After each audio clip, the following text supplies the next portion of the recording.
Okay, yep. So let's start. Okay. So we're here for an interview with artist Taras Lachowsky. Thank you for joining us, Taras. Thank you for having me.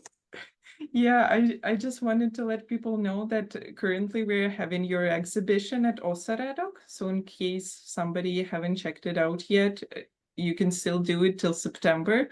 Yeah, so the exhibition is Motanka, Ancient Talisman and Modern Interpretation. And today we will just talk about your art, your inspiration, the way you incorporate Ukrainian culture into your pieces. Mhm. And I I thought I wouldn't talk much about you. I think it better if you introduce yourself, right? So just tell us a bit about you and especially about your journey as an artist, like where it started and how it progressed over the years. Okay. Fair enough. I started out in a textile program here in Sheridan College in Oakville, Ontario. Um, I went into the textile program because I was fascinated with silk screen printing and thought I could incorporate Ukrainian images in a textile pattern format. That was my original thought. I got into using a lot of colors with dye chemistry courses and started working with a lot of batik, resist, and other techniques that they use in textiles to do printing. And I thought that collaging of different images and different colors and different textures, I worked with for quite a while. Post graduating from Sheridan, I ended up doing a lot of studies of icons, predominantly the architectural styles incorporated within iconography. And that came out in a lot of black and white collage icon images, not icons themselves, but images, structures that were based on icon structure. Now it seems that I've kind of combined the two, where what I do is I look at patterns within Vyshyvanka, the embroideries, the symbols of Pysanka, which are our Easter eggs, um, and the techniques of Vytynanka, which is the paper cutting technique where you have a mirror image created. I kind of take a lot of inspiration from everything that I find out within Ukrainian history, within Ukrainian art, within Ukrainian literature, and my brain kind of becomes a blender where I take it all in and take a piece of something, say a distinct pattern of Vyshyvanka, but I'll take a symbol from Pysanka and try to incorporate it as a Vyshyvanka pattern. Then I throw the colors in, and the colors can vary because it depends on what at that time I am trying to say or trying to illustrate. Because the more I read about Ukrainian mythologies, Ukrainian histories, it affects what I'm working on at the time. With the Motankas, when the war started, I started seeing the Motanka image coming up repeatedly, and I thought there's a symbol of Ukrainian culture that I hadn't really known before. I'd heard about Motanka, it's a toy, it's a doll. But when I kept seeing in the context within the dialogue of what's going on in Ukraine with the war presently and how people were gravitating to symbols of what is Ukrainian identity, Motanka being one of them, I thought I felt inside internally that I needed to develop a dialogue with this symbol. And that's where the Motanka images started coming out.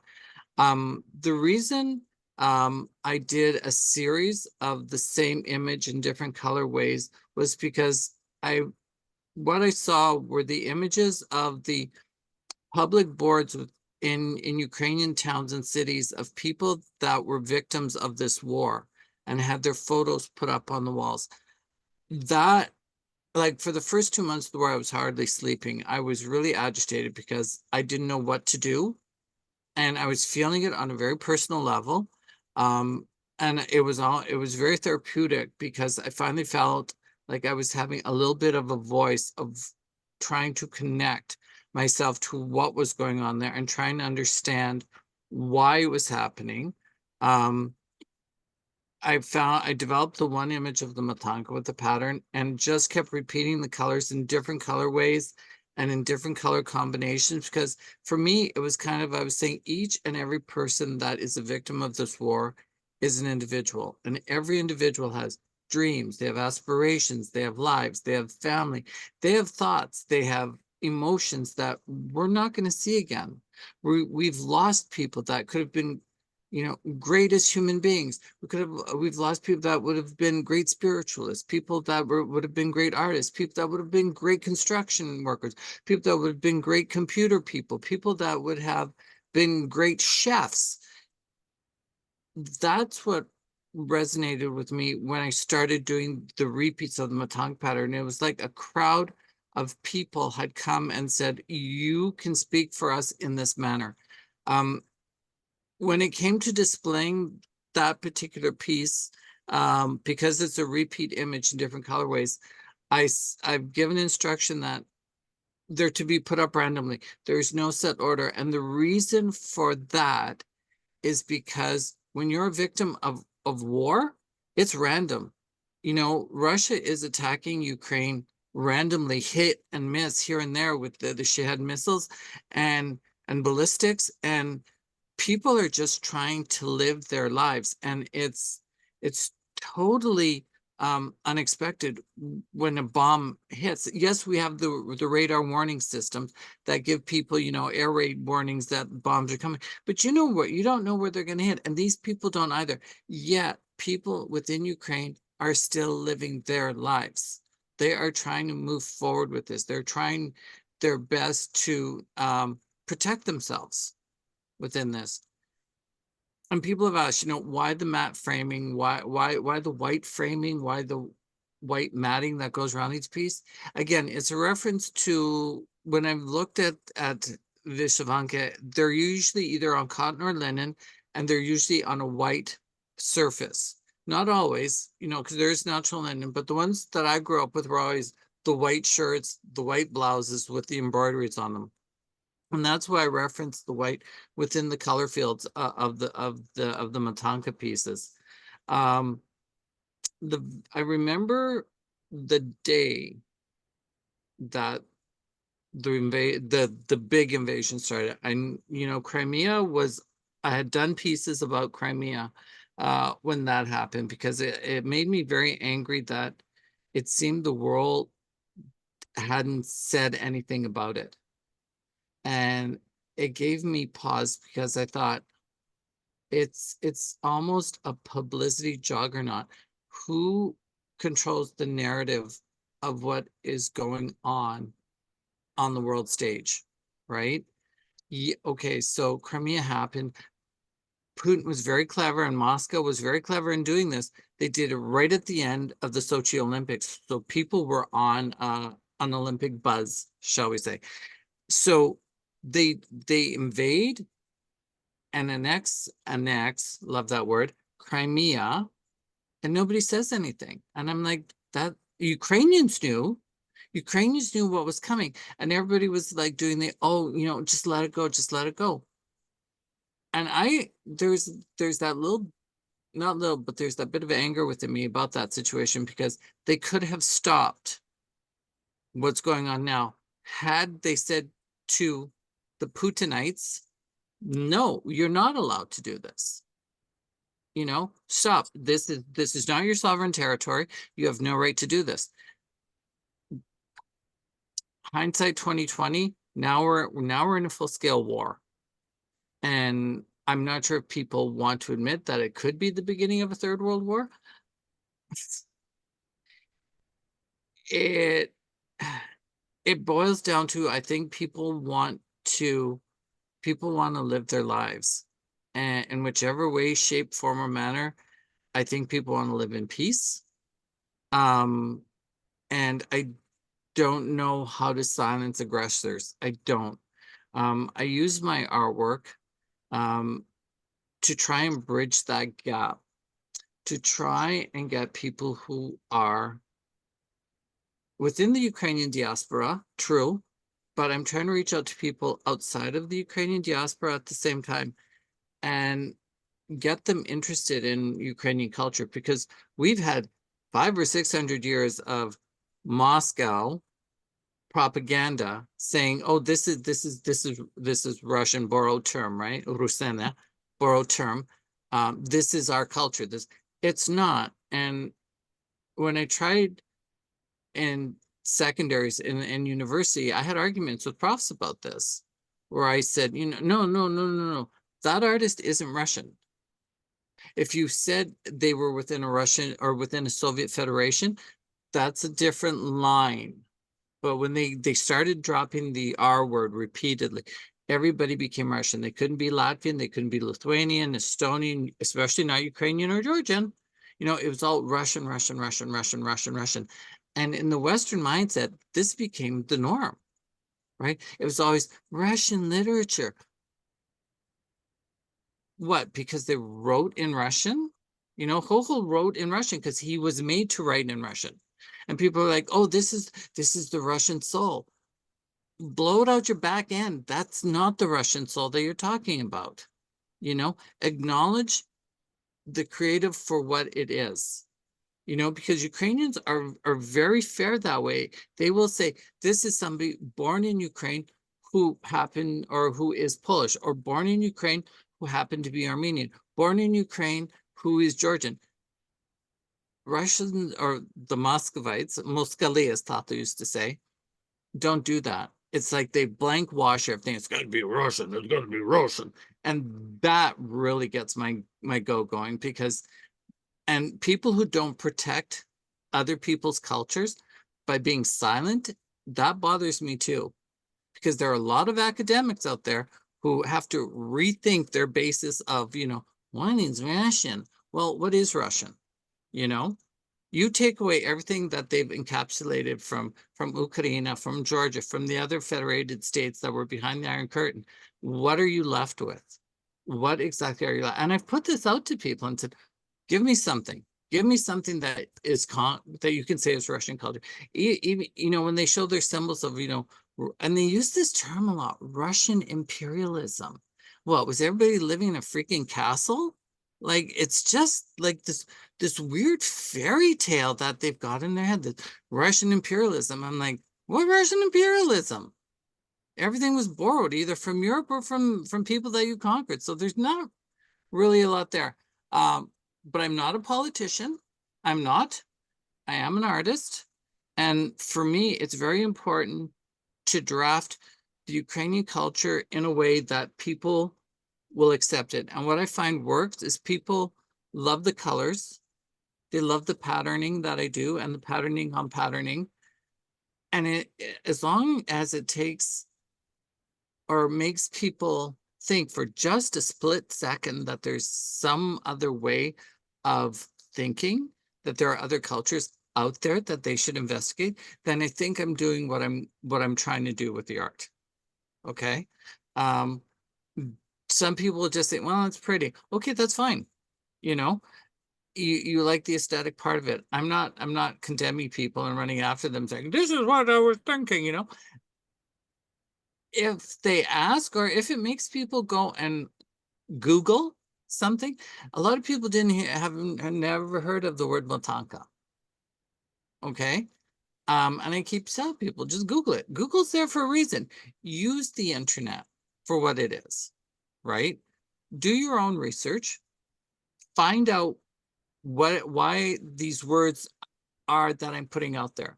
Because what I like to do also is when I title things, it's Ukrainian language, but it's not in Cyrillic lettering, so that I want to hear people trying to pronounce Ukrainian words. They can't do it with the Cyrillic alphabet, but they can with the Latin alphabet, right? I want them to know words.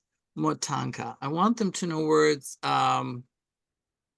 Ruslane, Rusalka. You know, I want them to know that that is a term for a mermaid or a water nymph, a mavka, you know, a forest spirit. That there's a deep resonating historical culture within Ukraine that for years people weren't allowed to acknowledge by the government or the regime at that time. But now people have no excuse not to know. You know, there's so much access to information. I want people to go to their libraries and say, where's a book on Ukrainian mythology? They're out there. I have found them. Not easy by any stretch of the imagination, but you can find them. You know, a lot of them are printed for a limited run series, say at a university, but you can find them. But, you know, my thing is ask your library to bring them in or your bookstore, because I found that Ukraine Rising was a book that I'd heard was coming, ordered it. Now they're carrying it at Indigo Chapters, you know. Ukrainian cookbooks are now a thing. You know, it's like nouveau cuisine. Well, okay, we've had pere and holubchi and borscht for a long, long time. Yes, you know, other countries can say, well, we have borscht too. Okay, fine. But Ukrainians are saying this is Ukrainian soul. This is what it is. That I think is what I'm trying to do with my artwork. Sometimes I think people will say it's just really attractive, or they get the aesthetic of it. Will they get the deeper meaning of it? I'm hoping they will, or I'm hoping that some of the words that I use will trigger them. And, you know, at least now a lot of people know where Ukraine is on the world map, you know, because for the longest time, it was like, I don't know if it was the Iron Curtain syndrome that people were like, this is Western Europe, the rest is Russia, right? And there's still that bit of a weird stigmatism, like, that's Eastern Europe. Tough, too bad, it's Europe. And a lot was going on over here in Eastern Europe when Western Europe wasn't really developing, right?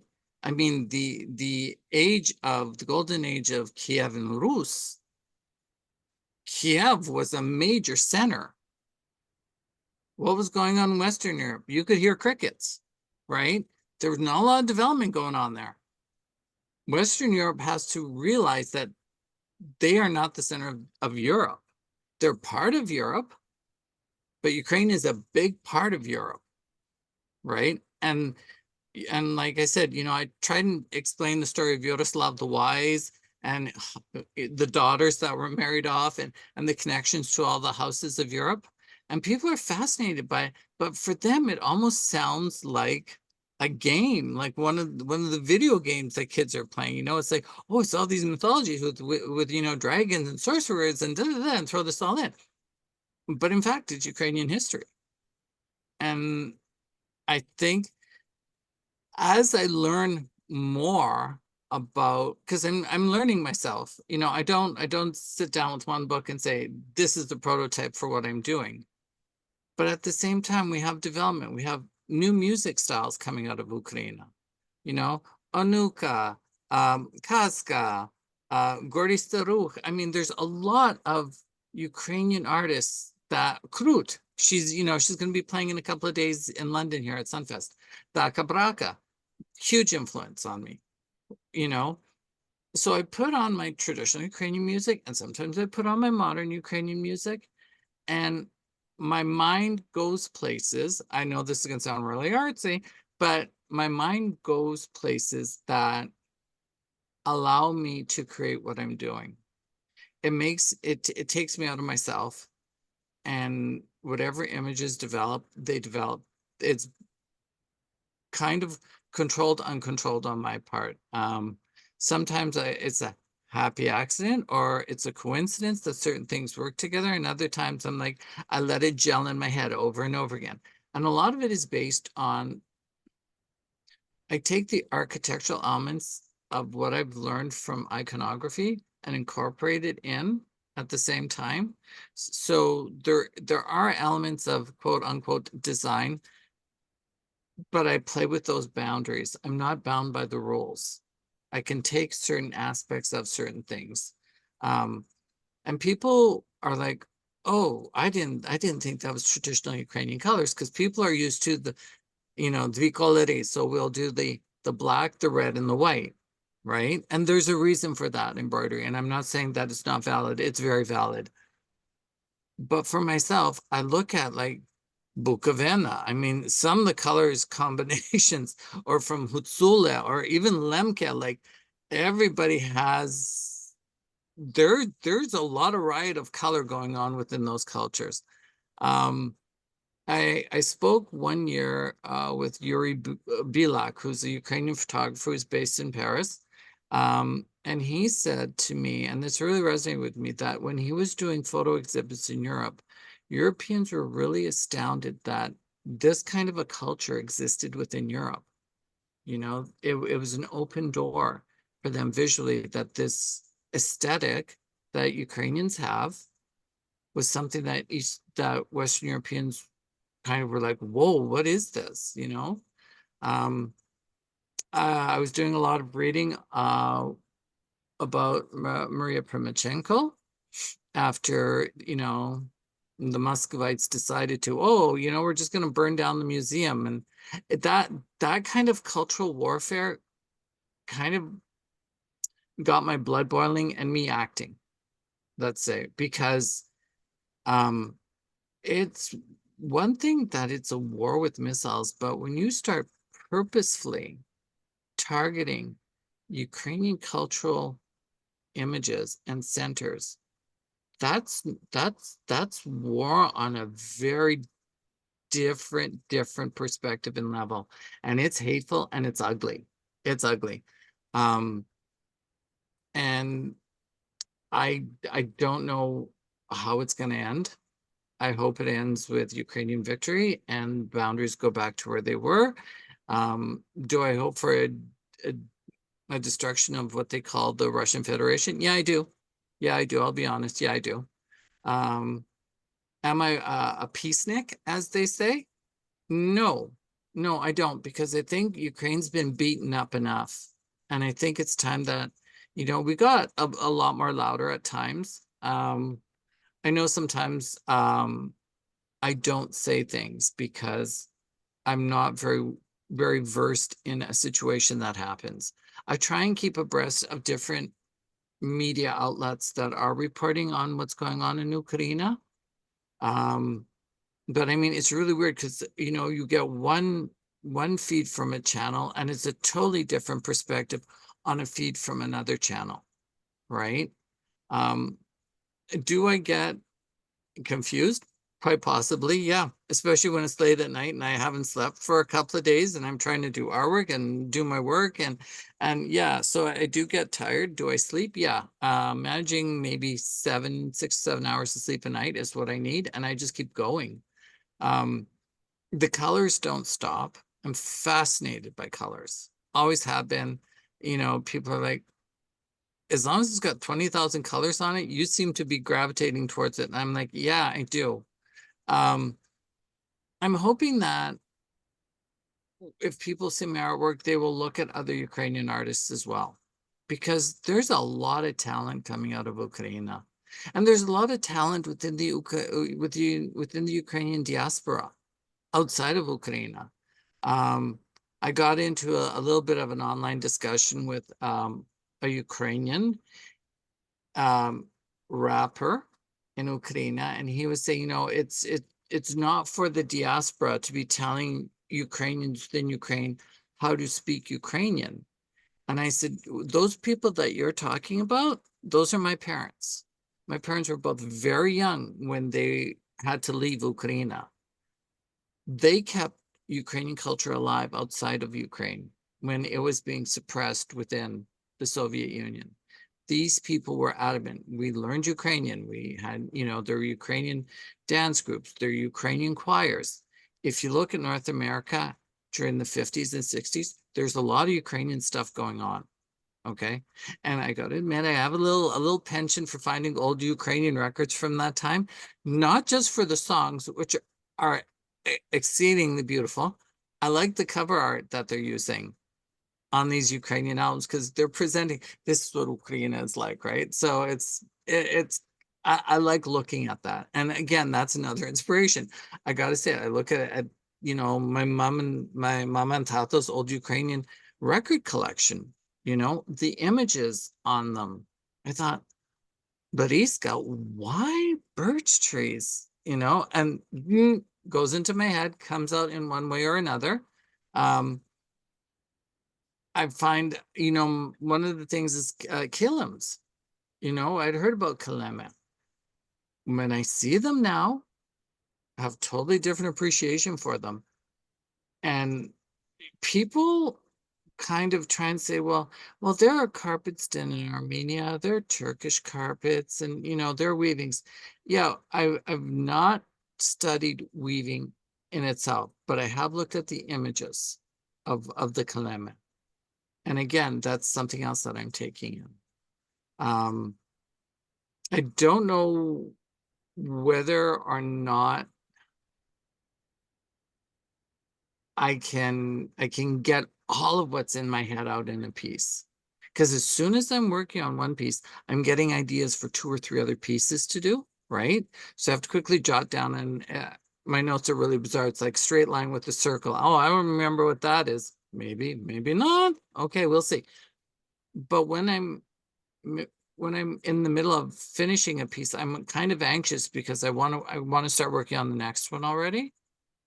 And then I go through periods where for a couple of weeks where I lull because I'm reading, I've found these fascinating books about Ukraine, and I want to read them because I want to see what these people have discovered. Because again, I'm learning a lot as I'm going. And I would never be one of these people that would say, you're wrong about that. I would be one of the people that would take what you have to say in and then go do my own research and say, is this legit? Is this correct? Or is this just somebody's interpretation? I mean, I've read articles that made my blood boil on misinterpretation of historical facts of Ukraine. And people will read these articles and think, oh, bad Ukrainians. Oh, look at this. Look at this. There's got to be a counter voice to that, right? Like somebody else has to say, that's just their interpretation of it.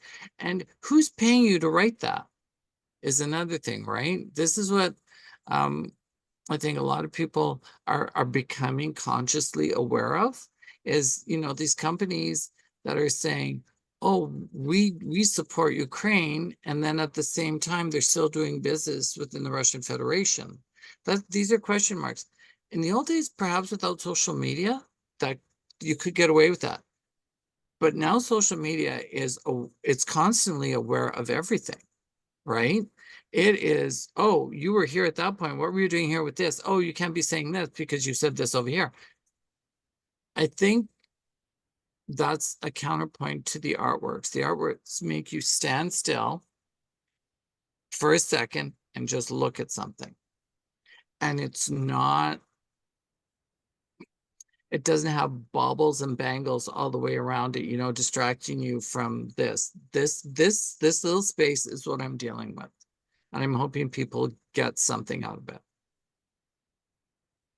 Yeah, that sounds great. And I can definitely resonate with a lot of things that you're saying, because the whole mission of Oseredok is the same, trying to educate people here about Ukrainian culture and to preserve it as much as possible, right? Yeah. Yeah, so my next question to you would be, obviously you get a lot of inspiration from like Ukrainian traditional symbols, but what would you say came first, your admiration for Ukrainian culture and then you started kind of involving it into your art, or did you get involved into art first and then started incorporating Ukrainian pieces into that?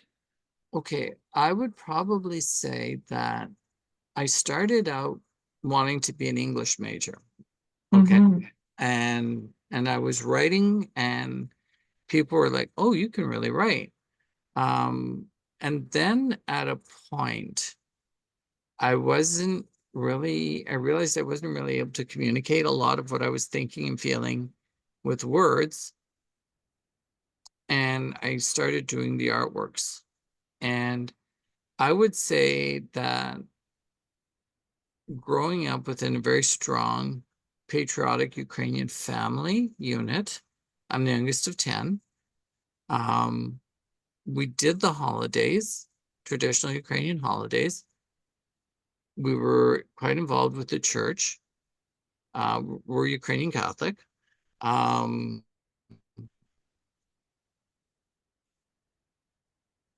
I think that by hook and by crook, as they say, settled into my system. Okay. At that point, it was, I just thought everybody knew what Ukraine was and what Ukrainian culture was, because the family did it, right? And in the town where we were, Coniston, Ontario, there was a really strong Ukrainian presence, right? And we never thought that the rest of the world didn't think like this. When I left and went to school, I hit that wall of, oh no, that's not Ukrainian. That could be Russian. That could be Polish. That could be Latin. You know, it was like Ukraine was not a word that you would use. And it kind of double backed on me, because I was like, this is nuts. Like, why? Like, we would come from Ontario to Winnipeg, where my father, well, Persia Prairie, where my father's parents were. And we would go to the Dauphin Festival, right? Big Ukrainian festival. And yet people are telling me, oh, Ukrainian culture doesn't exist. And I'm like, you're a young kid and you're like trying your best to balance this out. And I've talked with a lot of kids who are first generation Canadian from different cultures. There is that little bit of a yin yang in your brain, because you want to be Canadian, right? You want to keep your own culture, and you got to balance the two back and forth.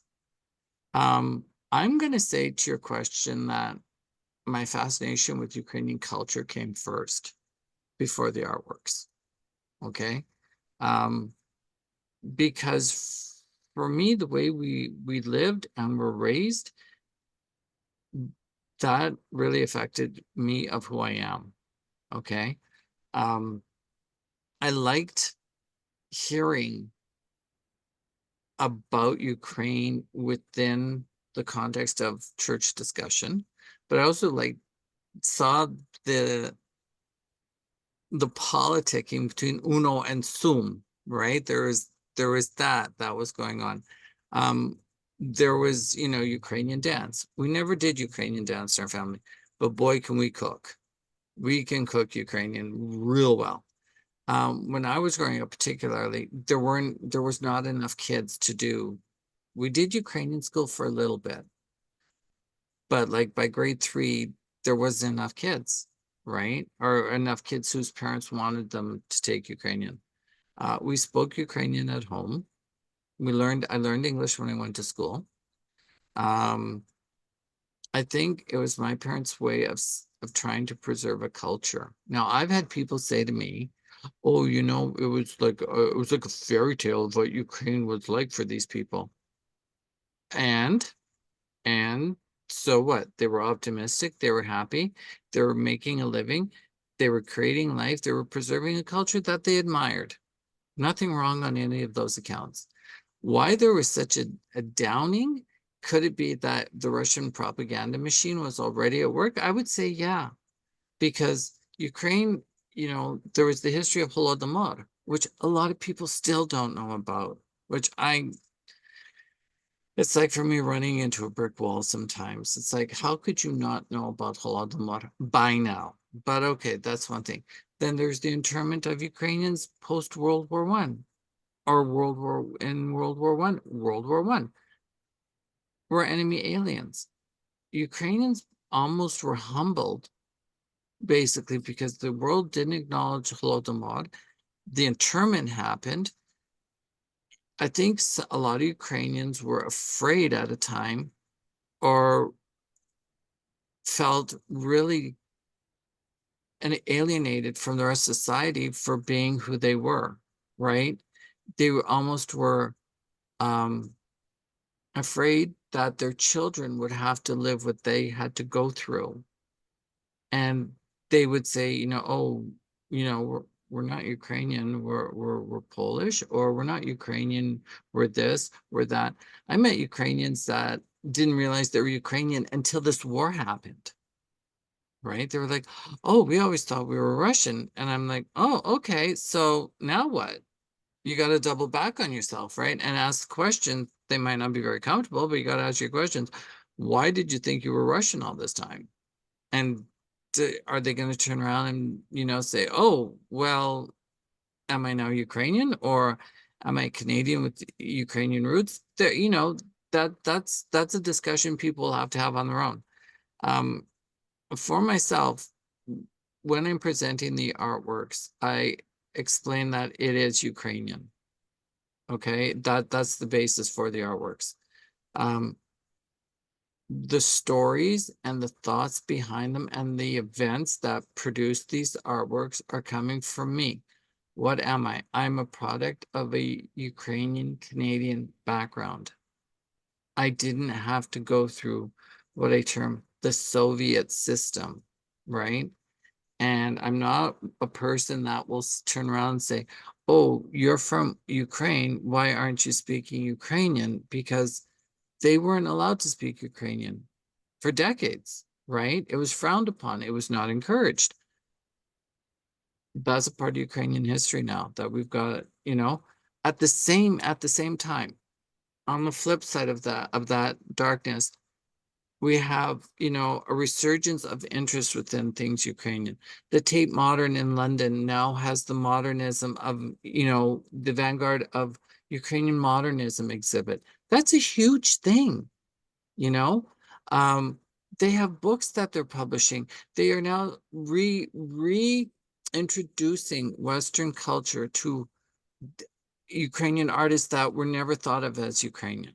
Sonia Delaney is an example. That comes to mind right away with the modernists. Then we have the 60ers with, like Alahorska, which, amazing works that, again, people haven't heard about, but are now being learned through media outlets. These are things that give me hope and inspire me to keep creating and making things, because if I don't have a fallback, I'm creating out of nowhere. I'm not creating out of nowhere. There's all these voices and all these histories of Ukrainian creators, be it in music, in literature, in visual art, in architecture, in glass, in ceramic.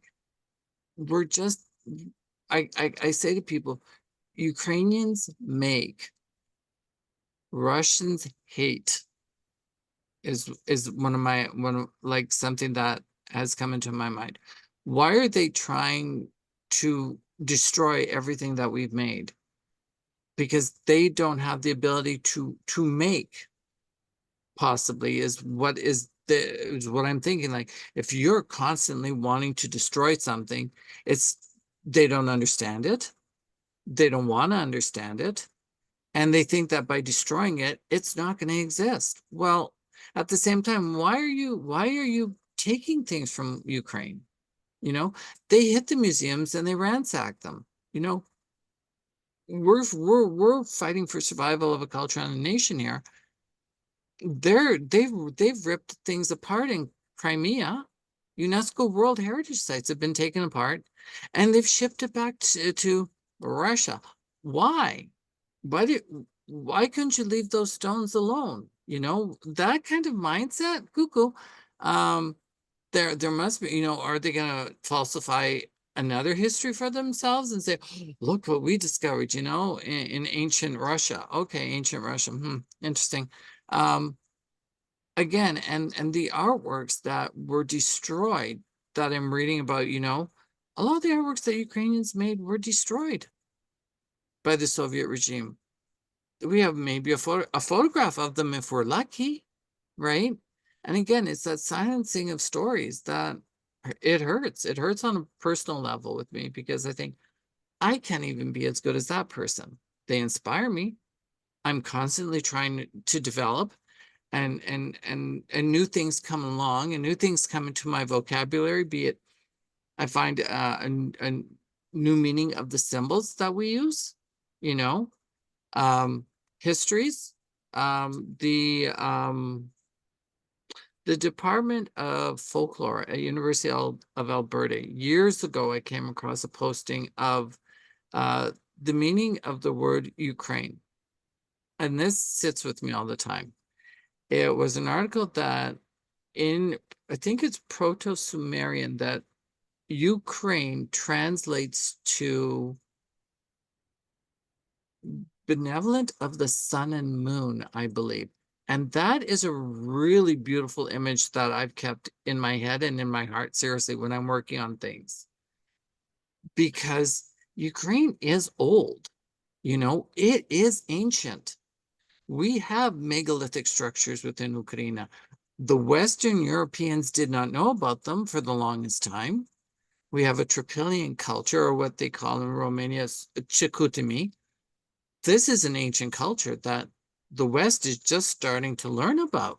There are developments of civilizations within that area that predate a lot of things in Western Europe. But again, it's the knowledge of these sites and these archaeological excavations that are going on that the West has to catch up on. And what was written in Russian has to be translated into English for the West to understand it, right? And there's always that trip trigger of translation from what is written into what is translated into another language, right? And I keep thinking about all the people that, even within the Soviet Union and behind the Iron Curtain, were trying to keep Ukrainian culture alive. And there's a reason for it. There's a very strong love of Ukrainian culture within Ukrainians. And I think that I'm just part of that. Yeah, I believe that's very important, especially right now for Ukrainians. A lot of people are leaving the country, and it's important to preserve that culture even when you're abroad. And yeah, as you mentioned, a lot of people just think of Eastern Europe like part of Russia and consider the culture just part of Russian as well. And it's important to distinguish that no, it is Ukrainian indeed. It's not Russian. Yeah, so speaking about that, you mentioned earlier that you use a lot of techniques from Vytynanka, Vyshyvanka, as well as Pysanka.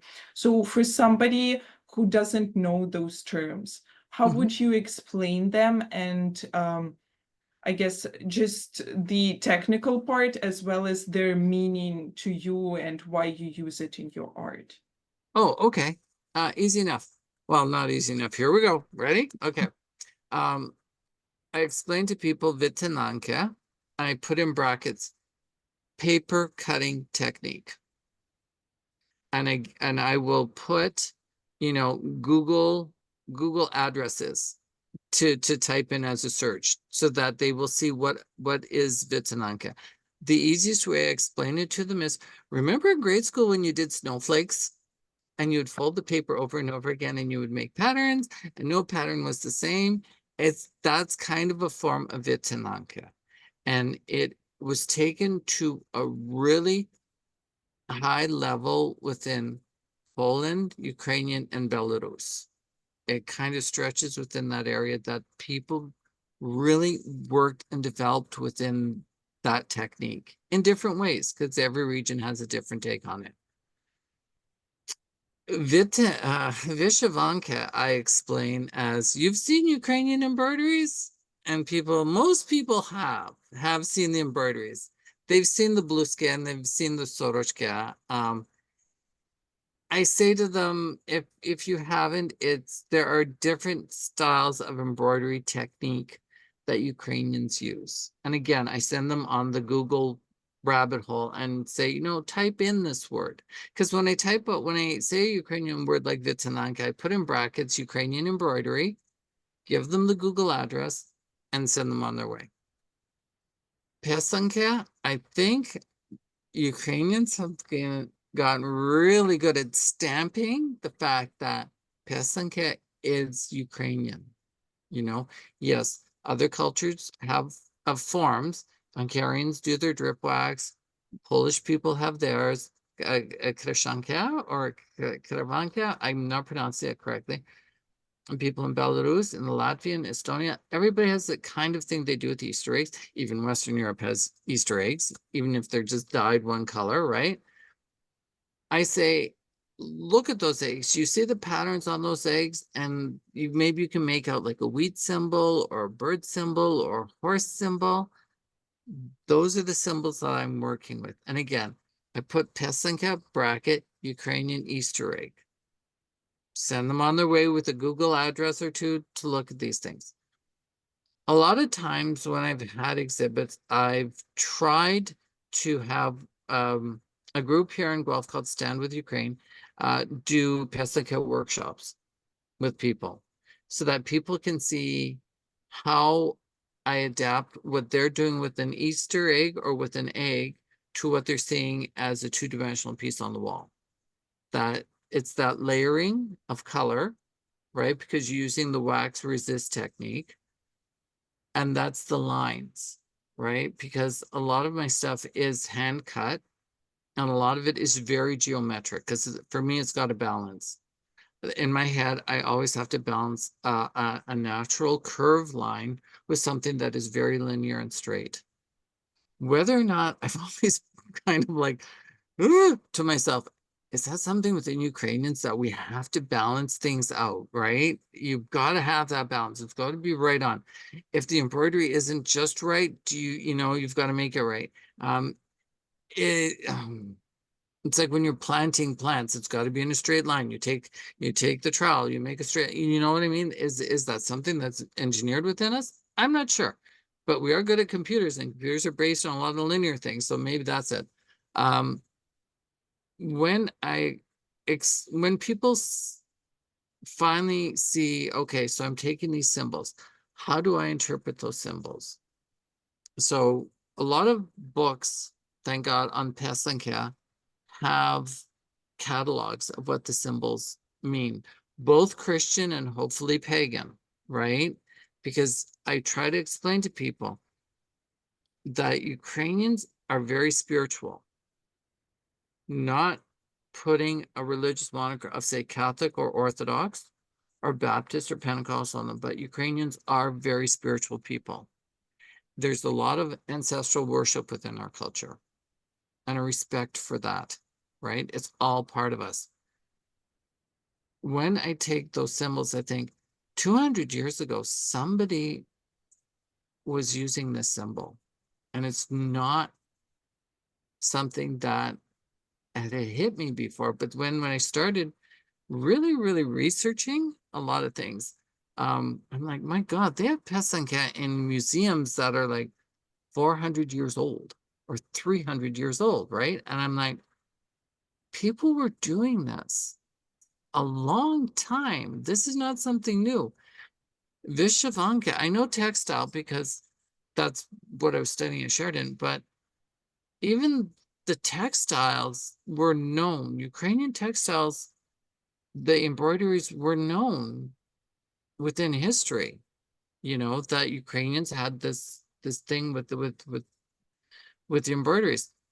I've kind of heard bits and pieces where people have said the embroidery patterns are a form of a language, that the symbols used within the embroideries. There are different histories to the different styles of embroidery from different areas. I try and incorporate those. But when I'm taking the symbol, it comes for a reason. I'm not haphazardly slapping, wheat with birds and circles and suns. And I'm trying to tell a story, almost like a pictograph, okay, of this is the symbol of Earth, but around Earth is sun and moon and stars. But where in that dialogue what am I talking about? So that will determine, again, shapes that I use, symbols that I use, colors that I use. Am I describing something, or am I trying to picture something that is very ephemeral, like not something concrete, like a sun spirit, right? Ukrainians have a lot of spirituality that has to deal with the sun and moon within the culture. If I'm working on a piece that has to do with something in that area, it's a very different dynamic for me mentally and physically when I'm creating the piece to something that is, oh, I'm describing something that is very concrete. You know, this is a wheat field with wild flowers that has been bombed. That is something that I try and explain using the symbols, but it's a very concrete idea and image that I'm working with. When it comes to something like a mafka or a kaska situation, that is a different kind of feeling for me. The aesthetics might be similar, but they read differently for me. I use a lot of very simple geometric images within the context. I use a lot of circle, a lot of diamond, a lot of triangle, a lot of square, right? And what gets me is when I look at the embroideries and there's those cross stitch patterns, those lines are now starting to affect me where I see that cross stitch. Will I eventually start developing that within the artworks? I don't know. But again, it's something that's gone in my head, right? When I realized this, the fact that people made their own colors, right? Because now we have a lot of colors out there that are made artificially. Ukrainians were making colors with what they had. And there is that entire beautiful resurgence of interest in making natural dye colors, right? And working with clay colors. And I've seen gorgeous Ukrainian works in wood, you know, the carved woods that are coming out of Ukraine. And don't even get me started about Ukrainian sculpture, because that's just a whammy. Sculpture just blows my mind. Same with architecture. I just like, how did these people come out with this? It's beyond my scope, because I'm working, you know, people ask me about like, how come you work in a format? For me, when I'm working in my 11 by 14 or my larger pieces, where it's, you know, aren't large for me, not large for a lot of people, right? It's because it's an intimate situation for me. I work in a space that is tiny, but I'm very comfortable with two things. One, when I was looking at the icons, at icons in particular, they're smaller pieces, okay? And that was something that developed within me, that I'm comfortable working on a smaller piece. But I also want to make people stop and, again, for a second, focus on something that is within their eye range, that you don't have to be 10,000 feet away from to understand. I want that intimacy with the viewer as I'm creating. But at the same time, you know this, that I've had windows based on my artworks in Toronto and now in Saskatoon, right?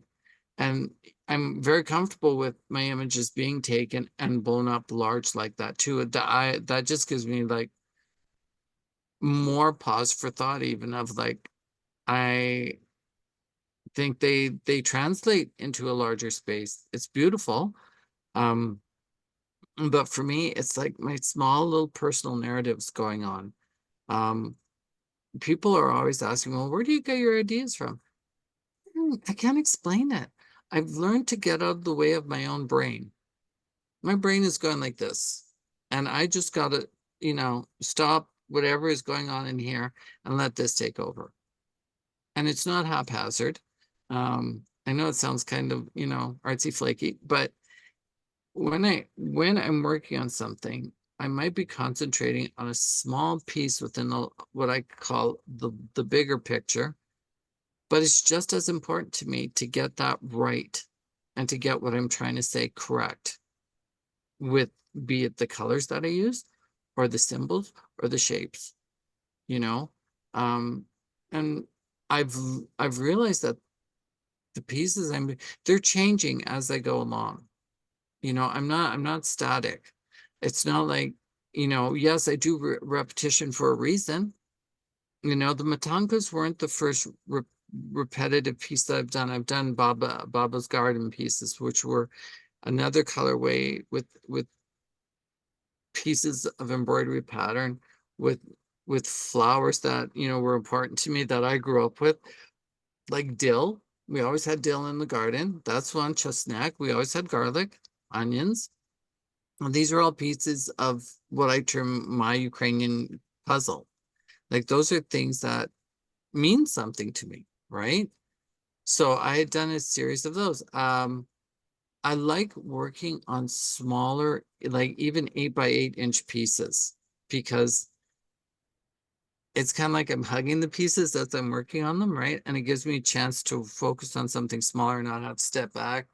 I don't think I will ever get tired of making the pieces I'm doing, because there's so much, yeah, that I haven't learned within Ukrainian culture and within Ukrainian history and within, you know, the history of Vyshyvanka. And I want to walk into a volume library of just Ukrainian artwork books, be they in Ukrainian or in English. I'm not large, but I am a proponent of introducing Ukrainian culture via Ukrainian language in text to the general public. You know, I also understand the need to preserve Ukrainian language and the Ukrainian alphabet, you know. Even the Ukrainian alphabet is something that, like, in the back of my head, I'm like, this is going to come out somewhere. Those Cyrillic letters are going to start showing up in your work. You're just not there yet, you know. And now that I'm finding out about all these different Ukrainian artists and the styles they were doing, if you don't think that, if I'm not looking at, you know, again, Alahorska, the modernists, like, I'm thinking in my brain, there I was in art history class, and I'm thinking, yeah, Malevich was Ukrainian, and I had an argument with the prof about that, because again, he said Malevich is this Russian artist, and looked directly at me in the class. And I thought, okay, you want to play this game? Okay, let's play this game. So I put my hand up and I said, no, you've got to correct yourself on that. He's not Russian. He's Ukrainian. At this point, when he was working, it was the Ukrainian SSR, Soviet Republic, not Russian Republic, Ukrainian Soviet Socialist Republic. So yes, they are Ukrainian. Didn't like that. Was, you know, it was like, you shut up and you take what I say. And I thought, no, I'm not going to. No, I'm not going to. I was marked down. You know, I didn't care. I made my point. But there's an ignorance, and I want to use that word prejudice and a racism about that. You know, where Ukrainians have to start saying, you know, like just recently there were explosions in Dagestan, and they're saying Southern Russia. You got to stop with that. Dagestan is its own country. It's its own republic. It's got its own history. Don't whitewash it or red wash it, as they say, and say that's Russia. It's not Southern Russia, because I used to watch documentaries. They'd be in Kiev and they would say in Southern Russia. And I was like, I'm going to lose it. I'm going to lose it. You know, like, you know, I could get mad at the BBC for this. It was acceptable. It's not acceptable anymore. You know, Eastern Europe has its histories. Western Europe has to realize that. And if not, I'm going to call you on it. You know, don't come, oh, I didn't know. Bull, you knew. You're just choosing not to. You're being lazy. It's like I say to, you know, what if I tell you you're not Canadian and tell you you're American? Well, you're not American, you're Canadian. No, if I keep telling you you're American, you're going to get mad. Well, that's what Eastern Europeans and Ukrainians especially are feeling right now. You keep saying to us, oh, you're not. Well, we are. We are, and we're here, and we're loud, and we're going to get louder. And we're going to keep questioning. I think Zelensky has done a great job putting the camera back on the public and saying, you look at yourselves and stop saying this when you're actually meaning this. Do you know what I mean? Like, don't say you're helping Ukraine and what is taking so long for us to get assistance, right? We're very grateful for the assistance we're getting, but what is being said and what is in reality a situation, we don't know. At least I don't. I don't personally know the situation. Maybe they already have, 8,000 pieces of armor that was sent to them from different countries. I don't know. But again, it's that constantly keeping the focus that there is a war that's continuing, because there is that fear of war fatigue, right? But at the same time, I'll tell you honestly, there is almost a hesitancy of galleries to show Ukrainian artwork or Ukrainian Canadian artwork. I have had a few shows. Yes, I'm very grateful, and I'm very, very, very humbled by of how people have responded to the artworks that I'm presenting. It's beyond me that we haven't even had a Ukrainian artwork exhibit at the National Gallery of Canada. Okay. I remember going there specifically 4 or 5 years ago, and here's a little story. I walked into the National Art Gallery of Canada, which is supposed to represent Canadian culture at its finest and introduce, intellectual thought to people. I'm walking through the galleries and I'm amazed at the Indigenous artworks. I'm just blown away by them.